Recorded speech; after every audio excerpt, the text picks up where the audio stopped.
कैसे हैं आप लोग? उम्मीद करता हूँ बहुत अच्छे होंगे। Welcome to learner IAS together success. दोस्तों, हम लोग कंटिन्यू कर रहे हैं स्टैंडर्ड 11th का पॉलिटी की बुक, ठीक है, जो कि बहुत इंपॉर्टेंट है। हमने पहला चैप्टर डिस्कस कर लिया था।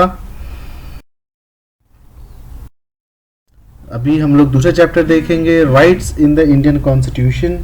ठीक है, क्या राइट्स हैं इंडियन कॉन्स्टिट्यूशन में हम लोगों को, क्या नहीं है, उस बारे में हम लोग डिटेल में थोड़ा देखेंगे। ठीक है, चलिए कंटिन्यू करते हैं।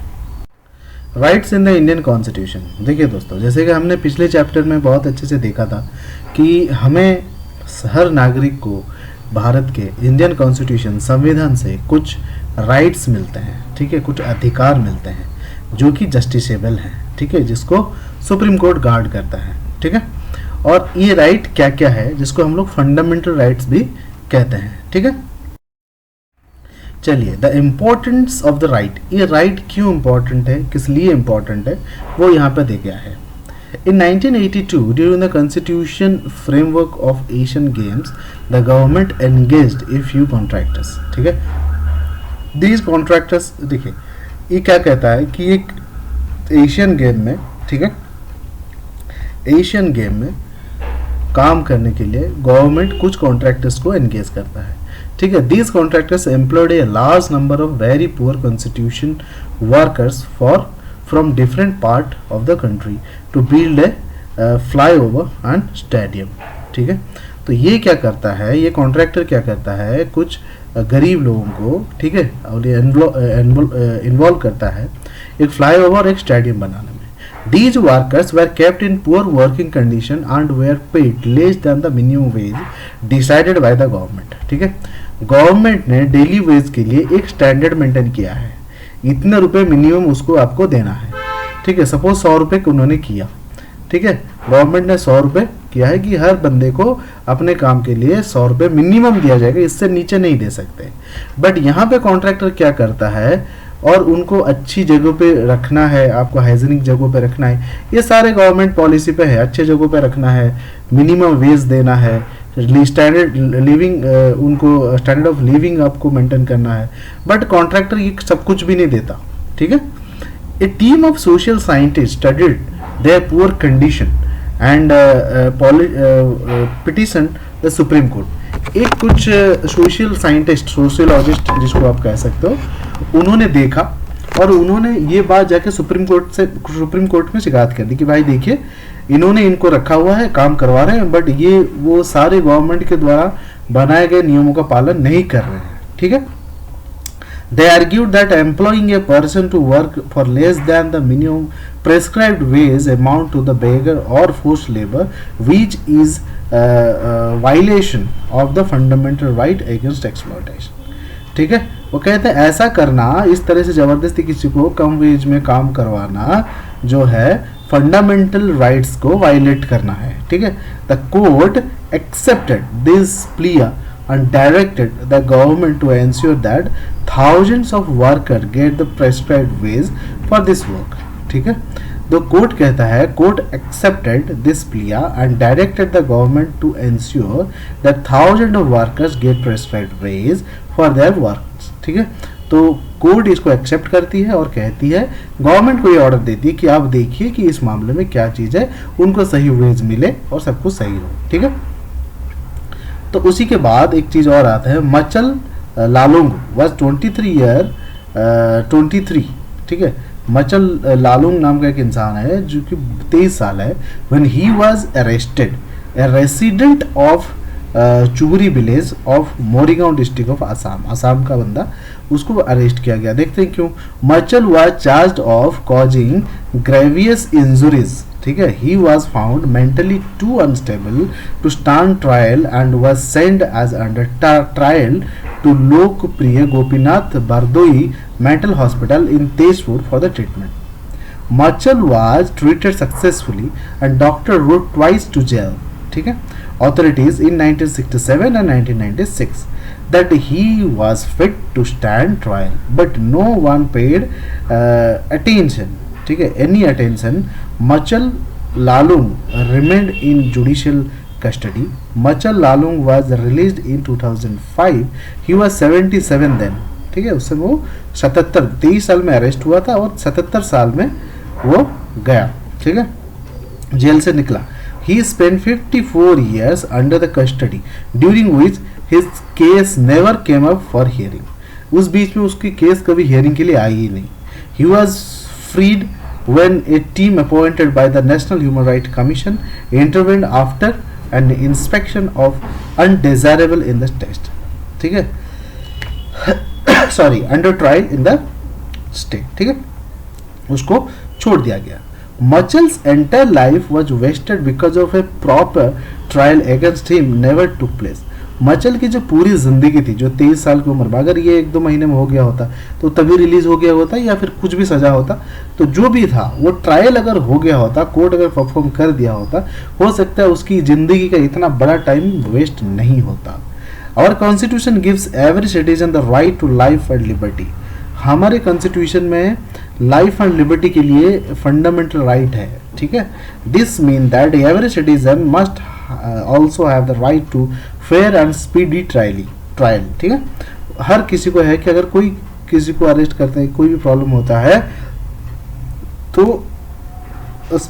उसका राइट है कि उसका केस जल्दी खत्म हो. ठीक है, मचल्स case shows what happen when right granted by the constitution are not available in practice. ठीक है, मचल का केस ये दिखाता है जब हम रियल जो राइट हमें है वो अगर नहीं हमें प्रैक्टिस में आता तो क्या दिक्कत होती है, पूरी जिंदगी बर्बाद हो जाती है. ठीक है, in the case of first stance also there was violation of rights provided in the constitution, but it was challenged in the court. ठीक है, as a result worker could not get what was due to them in the form of their rightful wages. The constitutional guarantee of the right against exploitation ensure justice to this worker. ये कहता है कि अगर किसी भी इंसान को अपना wage according to set by the government अगर वो नहीं मिलता तो वो जाके उसके अगेंस्ट में केस कर सकता है और ये फोर्सिबल है. ठीक है, ताकि उसको सही वेज मिल सके. ठीक है, चलिए, बिल ऑफ राइट. ठीक है, बिल ऑफ राइट क्या है? बिल ऑफ राइट है, both this example shows the importance of having rights and actual implementation of this right. ठीक है, दोनों केस, मचल की केस हो या वर्कर का केस हो, दोनों केस दिखाता है हमारे पास ये फंडामेंटल राइट है, हमें सही वेज मिले और सही तरह से अगर कोई केस होता है वो सही टाइम पे और सही स्पीड में दोनों का सोल्यूशन हो. ठीक है, ये चीज़ हमें ये दिखाता है. A democracy must ensure that individuals have certain rights and that a government will always recognize these rights. Therefore, it is often a practice in the most democratic countries to list the rights of the citizen in the constitution itself. Such a list of rights mentioned and protected by the constitution is called the Bill of Rights. कहता है कि जो हमारे constitution में citizen को जो right दिया गया है, ठीक है, उस लिस्ट को, राइट्स के लिस्ट को मेंशन दिया, क्या कहता है? List of rights mention and protected by the constitution such that is called the bill of right. ठीक है, a bill of right prohibits government from this acting against the rights of the individual and ensure remedy in case there is violated of this right. इस right को अगर कोई violet करता है उसके against में कुछ केसेस मतलब रेमेडी के लिए सिटीजन के पास ये राइट है. इसको प्रोटेक्ट करना गवर्नमेंट का काम है, कॉन्स्टिट्यूशन का काम है. इसको कहा जाता है बिल ऑफ राइट. फ्रॉम हुम does a constitution protect the right of the individual. ठीक है, फ्रॉम हुम, किससे बचाना है अपने राइट को? The right of person may be threatened by the another person, private organization. In such a situation the individual would need the protection of the government. ठीक है, अगर कोई प्राइवेट कंपनी है उसको थ्रेट करता है, उसके राइट को थ्रेट कर कम पैसा देता है, या अगर कोई पर्सन है तो इससे गवर्नमेंट उसको बचाती है उसके राइट को. ठीक है, so it is necessary that government is bound to protect the right of the individual. On the other hand the organs of the government government के कुछ पार्ट्स होते हैं, जैसे लेजिस्लेचर है, एग्जीक्यूटिव है, ब्यूरोक्रेसी है, और जुडिशरी भी है, वो भी गवर्नमेंट इंडिपेंडेंट है, गवर्नमेंट का अंडर में ही आता है. In the course of their functioning may violate the right of the person. हो सकता है कोई भी इस ऑर्गन में से कोई भी आपकी बात ना सुने, आपके राइट का कदर ना हो, तो इन सब वायलेशन को देखना गवर्नमेंट का काम है. ठीक है. Fundamental rights in the Indian constitution, क्या क्या फंडामेंटल, ये तो बात हो गई हमारे फंडामेंटल राइट्स क्या क्या है, कैसे काम करती है और कौन इसको प्रोटेक्ट करता है. अब बात करते हैं क्या क्या राइट है हमें. During our freedom struggle the leaders of the freedom movement had realized the importance of rights and deemed that the British ruler should respect rights of the people. Motilal Nehru Committee had demanded a bill of right as far back. ठीक है, Motilal Nehru committee ने इसकी demand की थी, had demanded A bill of rights for 1928 में. Important point है, इसको जरूर से याद रखिएगा. ठीक है. it was therefore ठीक है, natural that which Indian came independent and the constitution was being prepared, there were two opinion on the inclusion that protects the right in the constitution. The constitution listed the right that would be specially protected and called that fundamental right. ठीक है. तो constitution में कुछ special rights जो हर individual को है, जो भी इस देश का नागरिक है, वो उसे कोई नहीं छीन सकता और वो प्रोटेक्टेड भी है bye the constitution itself. It is called fundamental rights. ठीक है दोस्तों. The word fundamental suggest that this right is so important the constitution has separately listed these and made special provision for their protection. ठीक है. ये important इतना ज्यादा है कि कॉन्स्टिट्यूशन खुद इसकी प्रोटेक्शन करता है और एक अलग से सेपरेट से इसकी स्पेस दी हुई है इसको. The fundamental rights are so important the constitution itself ensure that they are not violated by the government. Even government भी इसको वायलेट ना करे. ठीक है. Fundamental rights are different from other rights available to us. हमें बहुत सारे rights हैं, बट उनमें से फंडामेंटल राइट कुछ थोड़ा सा अलग है.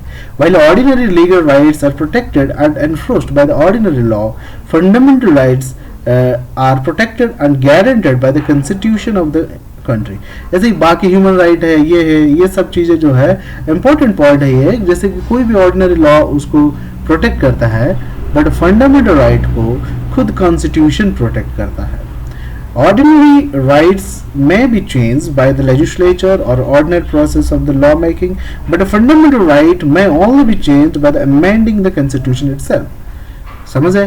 कोई भी एक लॉ है उसको कोई भी चेंज कर सकता है, कैसे भी चेंज कर सकता है इजीली, बट फंडामेंटल राइट के लिए आपको अमेंडमेंट करना पड़ेगा, संशोधन करना पड़ेगा. किसमें? संविधान में. Besides this, no organ of the government can act in a manner that violate them. अगर इसके अलावा कोई भी कुछ भी छेड़खानी करता है तो उसको वायलेशन कहा जाएगा. ठीक है. आज we shall study below in the chapter judiciary has the power and responsibility to protect the fundamental rights from the violation of the action. ठीक है. अगर फंडामेंटल राइट कहीं भी वायलेट होता है तो उसकी प्रोटेक्शन की जिम्मेदारी जुडिशरी की होती है, और हम इंडिया में हाईएस्ट जुडिशरी ऑफिशियल है सुप्रीम कोर्ट. ठीक है दोस्तों, गार्जियन ऑफ फंडामेंटल राइट्स. ठीक है. अभी बात करते हैं, इंडिया की बात होगी. यहाँ पे साउथ अफ्रीका कॉन्स्टिट्यूशनल राइट दिया हुआ है, bill of rights in South Africa constitution. इसमें क्या है? South African constitution was inaugurated in December 1996 में ये बना. Its creation and promulgation took place at the time when South Africa still faced the threat of civil war after the dissolution of the apartheid government. ठीक है. The South African Constitution says that its Bill of Right is a cornerstone of democracy in the South Africa. In forbid discrimination on the ground of the race, gender, pregnancy, marital status, ethnic or social origin, color, age, disability, religion, conscience, belief, culture, language and birth. It grants perhaps the most extensive range of the right to the citizen. A special constitutional court enforces the rights enshrined in the constitution. Some of the rights included in the constitution of the South Africa क्या है?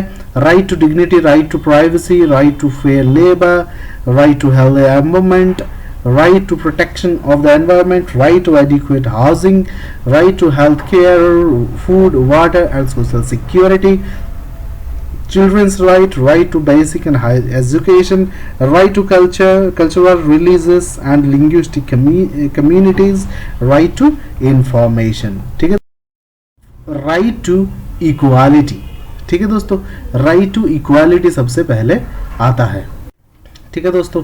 तो generally यहाँ पे छोटा सा एक और information है, हमारा फंडामेंटल होता कैसा है। फंडामेंटल राइट्स जो है वो पार्ट 3 ऑफ द कॉन्स्टिट्यूशन में आता है, ठीक है, और ये आता है आर्टिकल 12 से लेकर आता है 35 तक, ठीक है दोस्तों।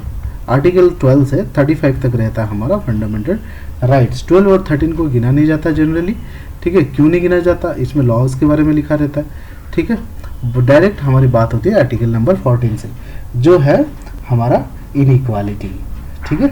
तो सबसे पहले हमारा यही आता है राइट टू इक्वालिटी, ठीक है, राइट टू इक्वालिटी।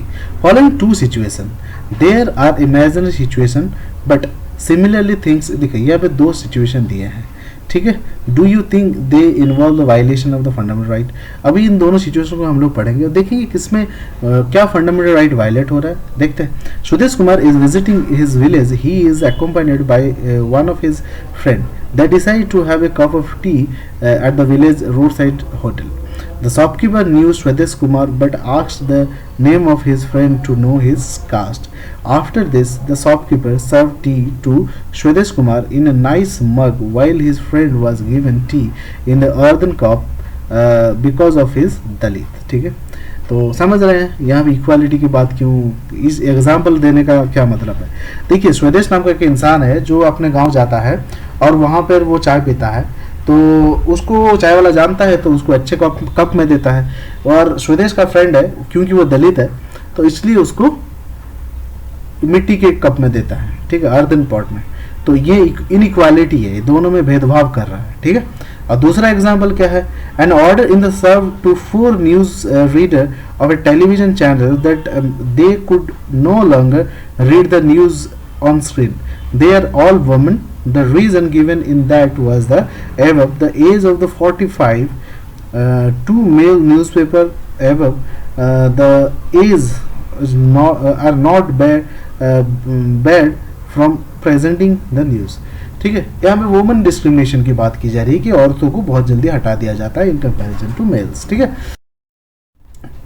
ठीक है। तो यहाँ पे अगर हम बात करें, हमारे पास जो है हमारे जो कॉन्स्टिट्यूशनल राइट्स हैं, ह्यूमन राइट फंडामेंटल राइट्स है, तो यहाँ पे वो दिया है राइट टू इक्वालिटी है, राइट टू फ्रीडम है, राइट टू अगेंस्ट एक्सप्लॉयटेशन है, right to freedom of religion है, कल्चरल एंड एजुकेशनल राइट्स है, और राइट टू कॉन्स्टिट्यूशनल रेमेडीज है। राइट टू इक्वालिटी जो है हमारा आ जाता है 14 से लेकर 19 तक आ जाएगा, ठीक है, 14 से लेकर 19 तक। फिर उसके बाद आ जाता है 14 से लेकर यहाँ पे आ जाएगा 18, ठीक है, राइट टू इक्वालिटी। फिर राइट टू फ्रीडम आ जाता है 19 से लेकर 22, ठीक है दोस्तों। आगे जाके ये सब हम लोग देख लेंगे, बस ऐसे ही एक आपके याद रह जाएगा अगर बार बार हम इसको कहेंगे। फिर उसके बाद आ जाता है हमारा 23 से लेकर 24 एक्सप्लॉयटेशन, ठीक है दोस्तों।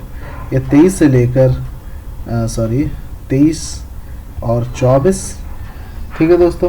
फिर इसके बाद 25 से लेकर 28 आ जाता है हमारा रिलीजन, ठीक है, 25 से लेकर, कई बार ये पूछा जाता है 28, ठीक है। फिर 28 से लेकर आ जाए 29 से लेकर 30 तक हमारा आ जाता है एजुकेशनल राइट, 29 तो आ जाएगा 30, ठीक है दोस्तों। फिर यहाँ पे आ जाएगा 30, यहाँ पे ऑनवर्ड जो है right to constitutional remedies, article 32, ठीक है, इसमें आर्टिकल 32 आ जाता है, और एक चीज़ और आता है 2 to 6 भी आता है, वो बाद में हम लोग देखेंगे, ठीक है दोस्तों। तो राइट टू इक्वलिटी क्या कहता है, equality before law, equal protection of the laws, protection, ये सब चीज़ें एक बार हम लास्ट को इसको देख लेंगे, ये तो इसको हम आगे देखते हैं। These examples, दो वो जो स्वदेश और वो वाला एग्जाम्पल, वुमन वाला एग्जाम्पल था, क्लियर डिस्क्रिमिनेशन, ठीक है, ये डिस्क्रिमिनेशन हमें दिखाता है, पहला जाति को लेकर, दलित को लेकर, फिर वुमेन्स को लेकर, ठीक है। In the one instance discrimination based on the caste, in the other in the gender, ठीक है। Do you think that such discrimination is justified? No, not at all, this is not justified.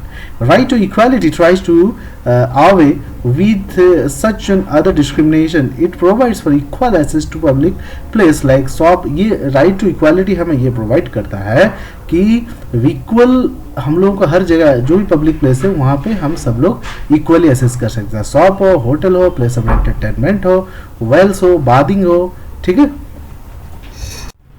बादी का मतलब यहाँ पे है public bath, ठीक है। कहीं आगे जैसे लोग नदियों में जाते थे, घाट में जाते हैं नहाने, वो वाला बादिंग। वर्शिप प्लेसेस है, हर जगह इक्वल एसेसिबिलिटी का हमारा प्रोविजन है कि किसी को किसी के जाति के नाम पर, कास्ट के नाम पर उसको ना रोका जाए, ठीक है दोस्तों। चलिए, the practice of untouchability is one of the crudest manifestation of inequality, ठीक है दोस्तों। तो ये चीज है, द अनटचेबिलिटी है, दलितों को छुआ नहीं जाता था, ये सब सबसे बुरी इनइक्वालिटी का सबसे गंदा एग्जाम्पल हम कह सकते हैं, ठीक है। तो आर्टिकल 16(4) में लिखा गया है, 16 में, nothing in this article shall prevent the state from making any provision for the reservation of the appointment or post in favor of any backward classes of citizen which in the opinion of state is not adequately represent in the services under the state, ठीक है दोस्तों। तो इसमें कहा गया है, according to article 16 4th clause में ये कहा गया है कि स्टेट, कोई भी राज्य अपने वहाँ के बैकवर्ड क्लासेस जो हैं उनके लिए कोई भी रिजर्वेशन रख सकती है, और चाहे पढ़ाई में हो चाहे जॉब में हो उनको प्राधान्यता दे सकती है, ठीक है दोस्तों। चलिए आगे बढ़ते हैं। और status of equality opportunity, equality is the opportunity means that all section of the society enjoy equal opportunities, ठीक है। But in the society where there are various kind of the social inequality, what does equal opportunity means, ठीक है। Equally opportunity का मतलब यही है ना, सब लोग इक्वल है, अगर मंदिर में आप भी जा रहे हो, मैं भी जा रहा हूँ, हर कोई जा रहा है, ठीक है, वो इक्वालिटी है। बट अगर वो दलितों को रोका जाए, कुछ स्पेशल कास्ट को रोका जाए, तो वो कहाँ पे इक्वालिटी आया है, ठीक है।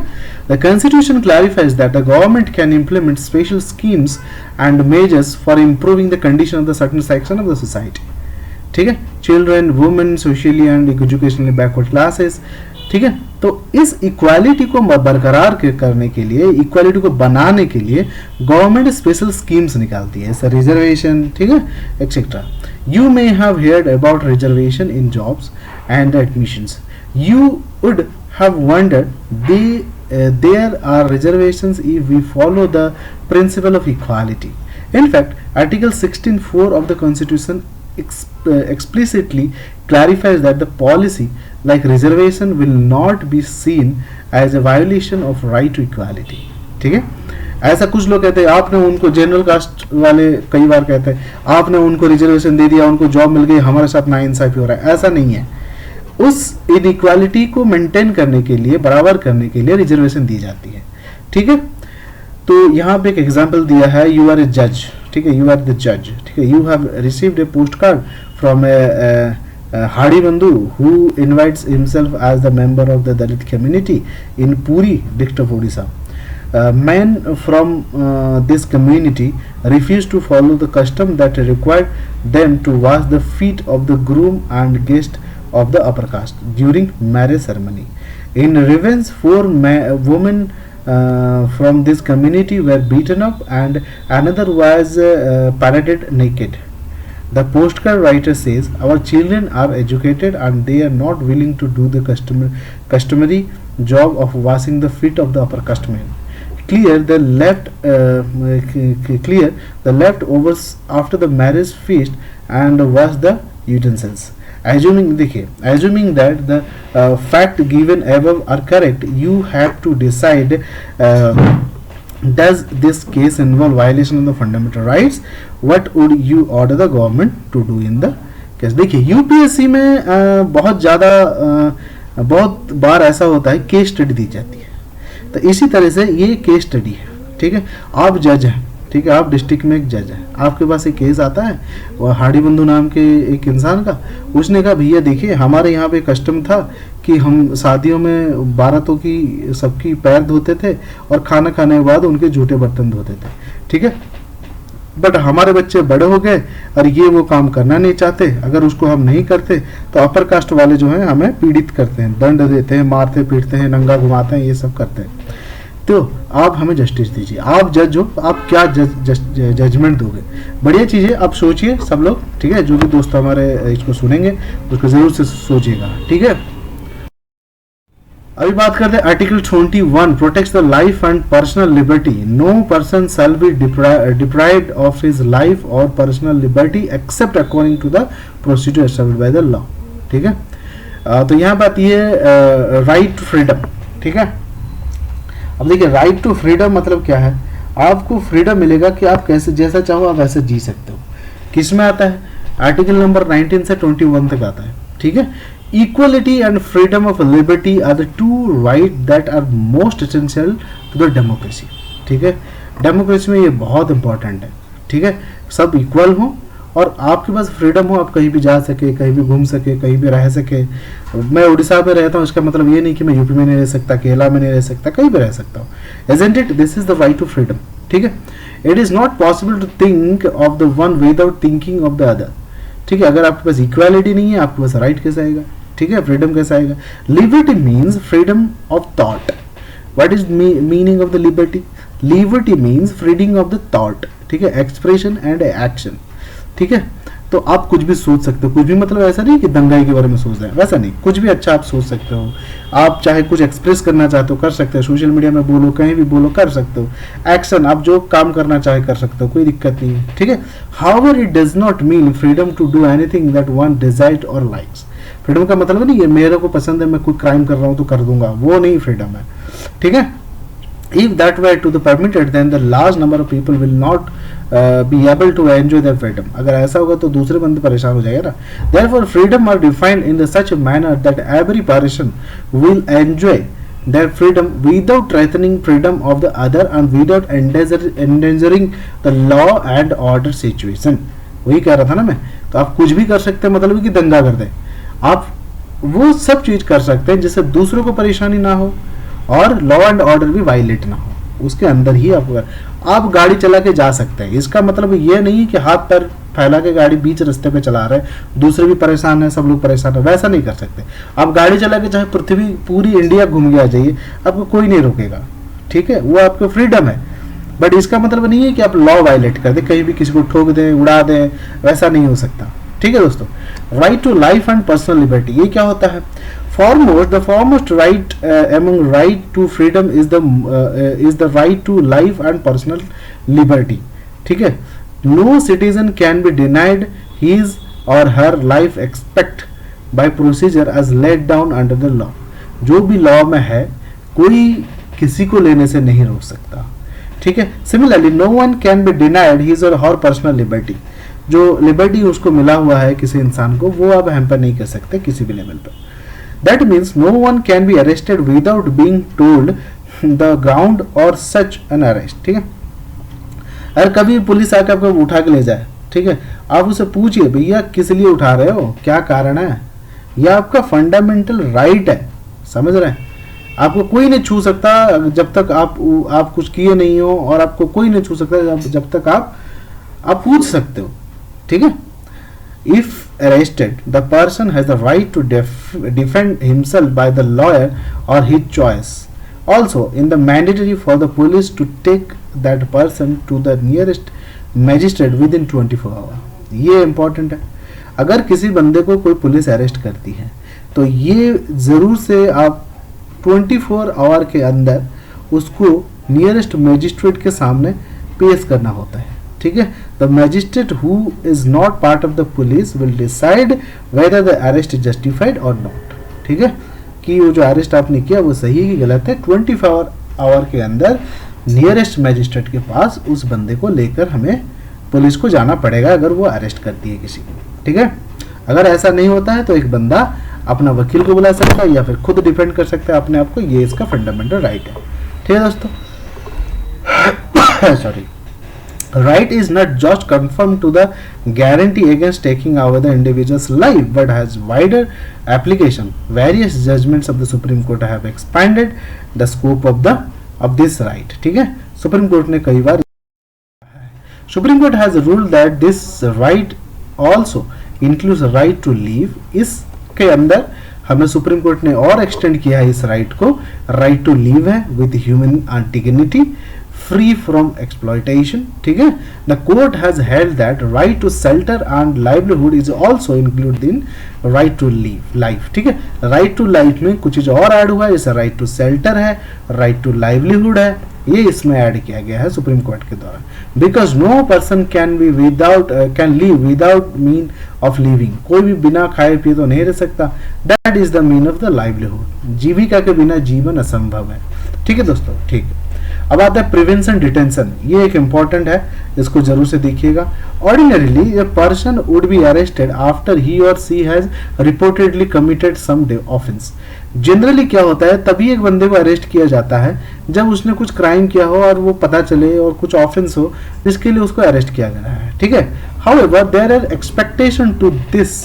ठीक है, हो ना हो हमें यही उम्मीद करते हैं कि कोई क्राइम हुआ, कोई ऑफेंस हुआ, तब जाके अरेस्ट होता है इंसान. ठीक है, समटाइम कुछ बार ऐसा होता है, sometimes a person can be arrested simply out of an apprehension that he or she is likely to engage in unlawful activity and imprison for some time without following the above mentioned procedure.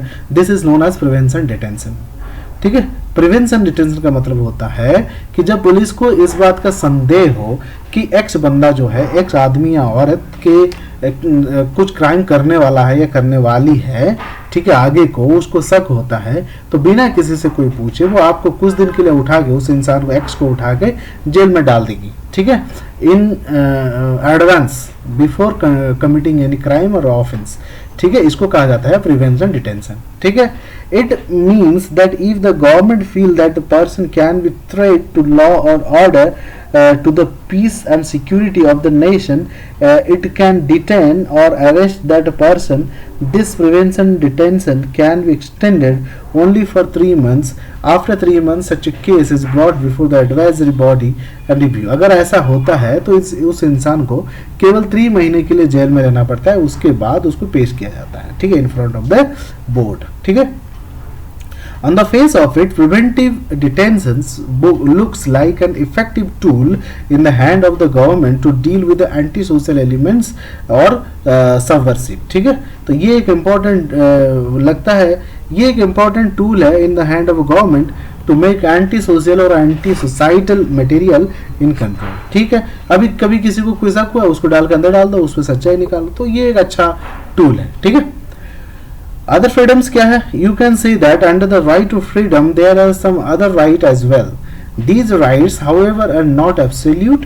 Each of these is subject to restriction imposed by the government. For example, right to freedom of speech and expression is subject to restrictions such as public order, peace and morality etc. इनके अलावा हमारे कई सारे freedoms हैं जिस पर थोड़े बहुत अंकुश लगे हुए हैं. जैसे फ्रीडम टू स्पीच है. फ्रीडम टू स्पीच का मतलब ये नहीं आप किसी को भी बैठ के गाली दे रहे हैं. ठीक है, किसी का मान सम्मान हानि ना हो, कुछ का मान सम्मान हानि ना हो, तब आपका उसके उस दायरे में आप कुछ भी बोल सकते हैं. ठीक है, चलिए यहाँ पे सोमनाथ लहरी क्या कहते हैं? I feel that many of the fundamental rights have been framed from the point of view of the police constable. You will find that every very minimum right have been considered and are almost invariably followed by the proviso. Almost every article is allowed by a proviso, ठीक है, which takes away the right almost completely.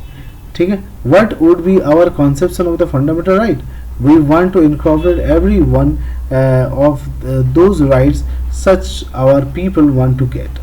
ठीक है, तो ये कहते हैं सोमनाथ लहरी. ठीक है, राइट ऑफ अक्यूज्ड, इसका मतलब क्या है? Our constitution ensured that person accused of various offense would also get sufficient protection. We often tend to believe that anyone who is charged with some offensive is guilty.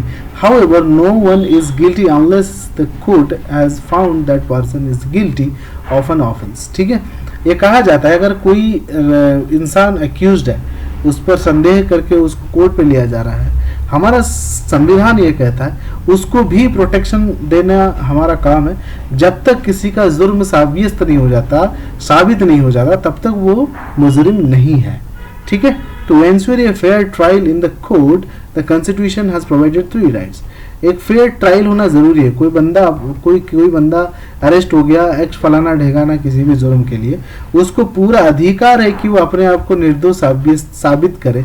अगर वो नहीं कर पाता बात अलग है, ठीक है, बट उसको पूरा अधिकार जाता है कि वो अपने आप को निर्दोष साबित करने के लिए वो मेहनत करे। ठीक है, no person would be punished for the same offence more than once. ठीक है, ये हमारे कॉन्स्टिट्यूशन में एक प्रोविजन है, कोई भी इंसान को एक जुर्म के लिए बार बार आप पनिश नहीं कर सकते। No law shall declare any action as legal from a backdate and. ठीक है, तो कोई भी लीगल एक्शन डिक्लेयर में भी एक्शन लीगल नहीं कहा जाएगा अगर वो बैकडेट में है। No person shall be asked to give evidence against himself or herself. किसी भी पर्सन को आप फोर्स नहीं कर सकते, आप इसके एविडेंस दीजिए। ठीक है दोस्तों, ये हो गया हमारा राइट ऑफ फ्रीडम। ठीक है, यहाँ पे कुछ क्वेश्चन है आप देखेंगे। People have assembled for the peace march after the communities in city. ठीक है, तो इसके बारे में थोड़ा सा हमें देखना चाहिए। फिर बात करते हैं हम right against exploitation.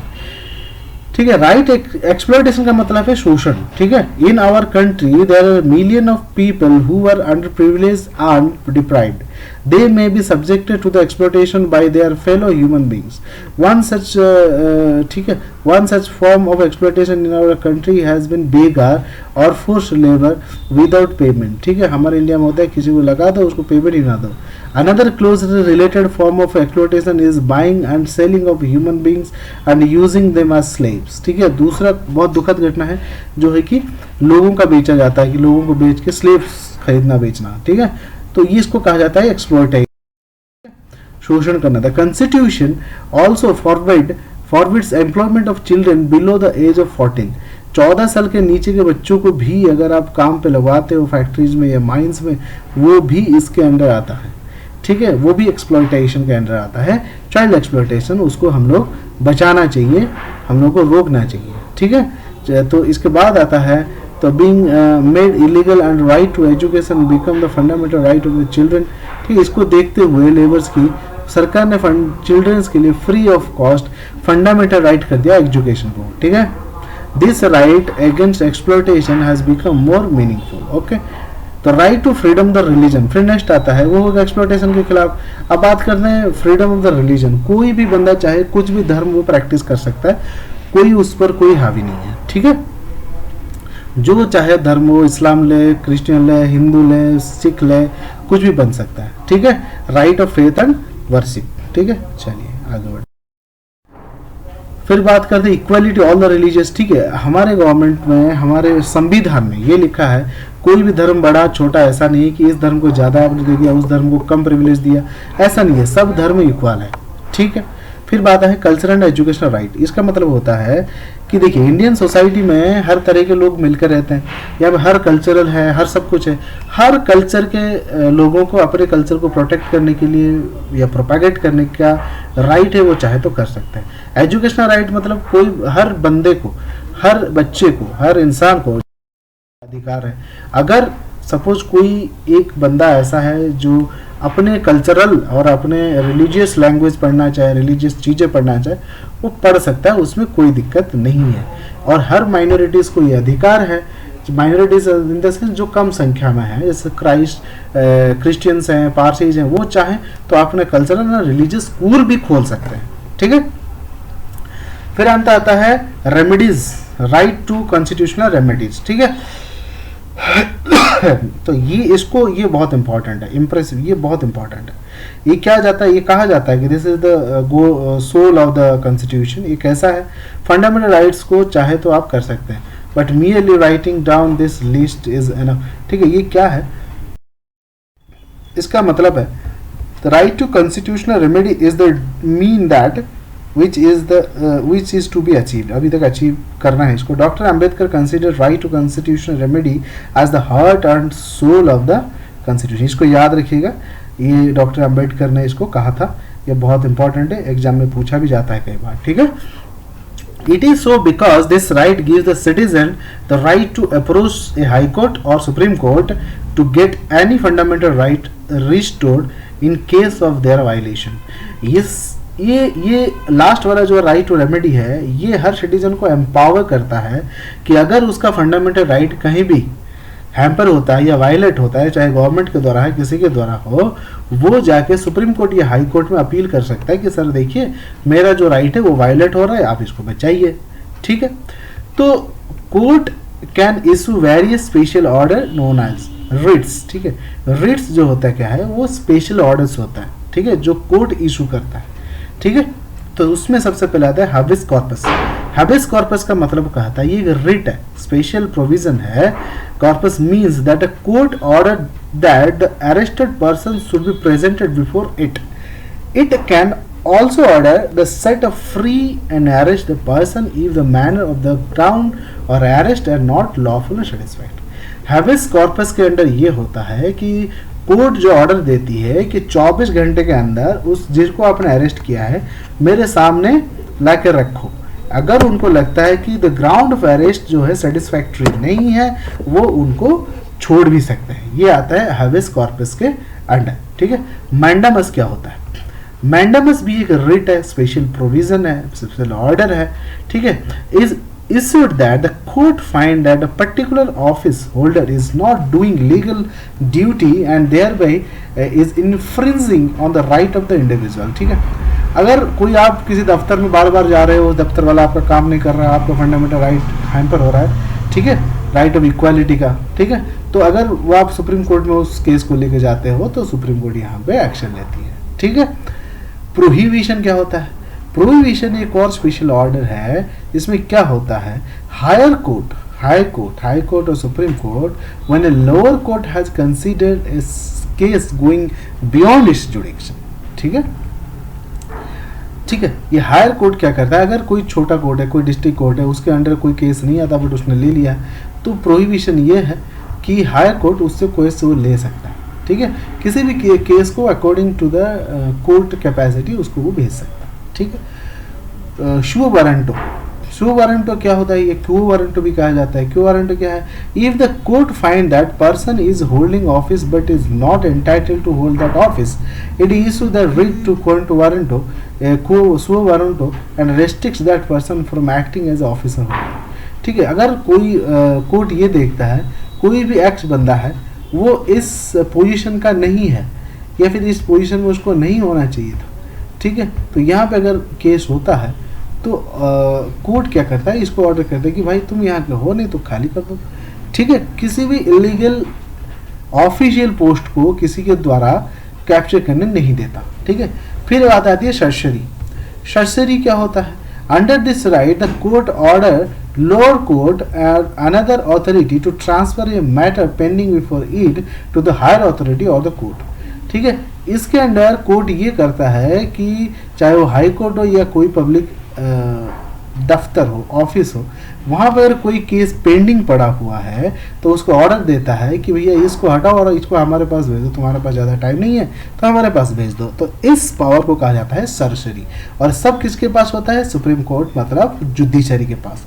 Apart from the judiciary many other mechanisms have been created in lighter year of the protection of the rights, ठीक है। इसके जुडिशरी के बाद बहुत सारे और भी ऑर्गेनाइजेशन बनाए गए जो हमारे फंडामेंटल राइट को प्रोटेक्ट करता है। You may have heard about the national commission of on minority. National commission of minority होता है, इसको जरूर से याद रखिएगा। इसके चीफ कौन है, ठीक है, कब बना था इसको याद रखिएगा। तो ये बना था तो माइनॉरिटीज़ के राइट को प्रोटेक्ट करने के लिए। National commission on women and the national commission on schedule caste, ठीक है, ये सब के इंटरेस्ट को, वुमेन्स के इंटरेस्ट को, शेड्यूल कास्ट के इंटरेस्ट को प्रोटेक्ट करने बनाए गए थे, ठीक है दोस्तों। These institutions protect the right of women, minorities, Dalit, ठीक है।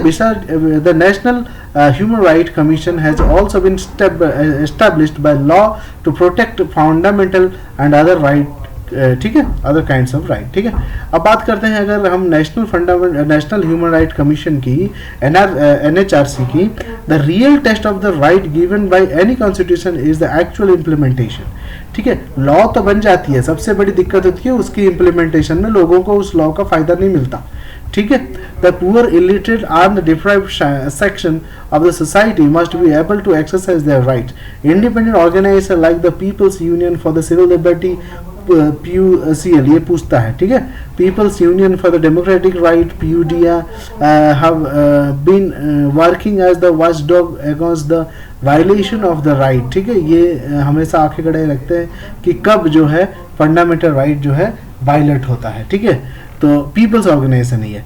ठीक है, in this background the government has establish 1993 and the institution, ठीक है, गवर्नमेंट ने बनाया था 1993 में ही नेशनल ह्यूमन राइट कमीशन। ठीक है, the national human right commission is composed of the former chief minister. इसमें कौन कौन होता है, ये क्वेश्चन पूछा जाता है। ठीक है, इसको जरूर से पढ़ना। इसमें कौन होता है, फॉर्मर चीफ मिनिस्टर होता है ऑफ द सुप्रीम कोर्ट। ठीक है, द फॉर्मर जज ऑफ द सुप्रीम कोर्ट, ये सोशल एक क्या होता है, फॉर्मल जज जो चीफ जस्टिस होता है हाई कोर्ट का। ठीक है, 2 अदर मेंबर्स होते हैं जैसे कि have knowledge of practical experience. देखिए ह्यूमन राइट कमीशन में अगर जो बाकी मेंबर होते हैं एटलीस्ट उनके पास एक्सपीरियंस हो इन सब चीज़ों का। ठीक है, इसको एक बार से जरूर पढ़िएगा, हाँ बहुत इंपॉर्टेंट है, बहुत बार पूछा जाता है। ठीक है, अब बात करते हैं हम directive principle of the state policy, DPSP। ये इसमें से बहुत बार क्वेश्चन पूछा जाता है, is it enforceable or not? No, it's not enforceable. अगर DPSP सरकार नहीं करती, आप कोर्ट में इसको लेके नहीं जा सकती कि भैया ये हमारी बात नहीं मानते। DCSP है क्या? ठीक है, DCSP आया कहाँ से? DCSP एक्चुअली हमारा आयरलैंड से, आयरिश कॉन्स्टिट्यूशन से लाया गया है। इसका मतलब ये है कुछ चीज़ें जो आपको लगता है, पब्लिक को लगता है होना चाहिए, ये गवर्नमेंट को सजेस्ट करेंगे। ठीक है, कि सर ऐसा होना चाहिए, आप इसको ऐसा कर दीजिए। अब ये गवर्नमेंट की मर्जी है, वो माने चाहे ना माने। ठीक है, वो कर सकता है या फिर नहीं भी कर सकता है। ठीक है, बट आप इस प्रॉब्लम को लेके कोर्ट में नहीं जा सकते। जैसे फंडामेंटल राइट को लेके आप कोर्ट में चले जाते थे, सुप्रीम कोर्ट में चले जाते थे, हाई कोर्ट में चले जाते थे, बट DPSP को लेके आप सुप्रीम कोर्ट या हाई कोर्ट में नहीं जा सकते। It's non justiciable. ठीक है, तो ये चीज़ है DPSP। ठीक है, आयरिश कॉन्स्टिट्यूशन से हमारे अंदर लाया गया था। What to do the directive principle contain, इसमें क्या है? The chapter on directive principle list mainly 3 things. इसमें 3 चीज़ हैं। The goal and objective that which society should adopt. इसमें लोग ये बताते हैं कि इतने दिन में ये होना चाहिए, वो होना चाहिए, तो गोल्स एंड अचीवमेंट्स की बात होती है। Certain rights that individual should enjoy apart from the fundamental right. कुछ ऐसे राइट होने चाहिए या ऐसे राइट्स जो कि फंडामेंटल राइट के अलावा भी कुछ राइट्स होते हैं, बट वो जस्टिसेबल नहीं है, आप उस पर केस नहीं कर सकते अगर वो फुलफिल नहीं होता। Certain policies that the government should adopt. कुछ ऐसे पॉलिसीज होने चाहिए जो गवर्नमेंट उसको अडॉप्ट करे, लाइक अंत्योदय योजना या फिर कुछ अनटचेबिलिटी के लिए कुछ भी है, वो आप सजेस्ट कर सकते हो। You may get some idea of the vision maker or constitution by looking at some directive principles shown below. The government from time to time try to give effect to such directive principles of state policy. They pass several zamindari abolition bill। ठीक है, कई सारी चीज़ें, जमींदारी abolition bill government खुद से करी, nationalised banks खुद से करी, enacted numerous factory laws, fixed minimum wage, ये सब चीज़ें जो है ये उसी के अंडर आता है डायरेक्टिव प्रिंसिपल, बट फोर्सिबल नहीं है। ठीक है, तो इसके बाद directive principle includes the right to education. इसमें होता है राइट टू एजुकेशन है, formation of the panchayat raj institution से, ये सब इसी के अंदर आता है। ठीक है, okay. Fundamental duties of the citizen इन 1976 जब उसके 75 में इमरजेंसी हुआ, उसका 42 अमेंडमेंट हुआ कॉन्स्टिट्यूशन, उसको मिनिमम कॉन्स्टिट्यूशन भी कहा जाता है।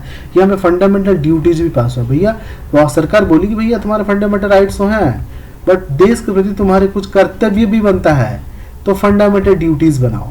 ठीक है, as a citizen we must इसमें है क्या ड्यूटी, क्या है? हम अपने कॉन्स्टिट्यूशन को माने, अपनी कंट्री को डिफेंड करें, प्रमोट करें हार्मनी को in between all the citizens. ठीक है, प्रोटेक्ट आवर एनवायरमेंट, ये सब हमारा फंडामेंटल ड्यूटी है।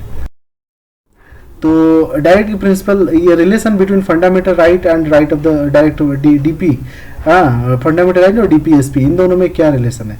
ठीक है, गोल क्या है फंडामेंटल राइट्स का, डायरेक्टिव प्रिंसिपल्स का?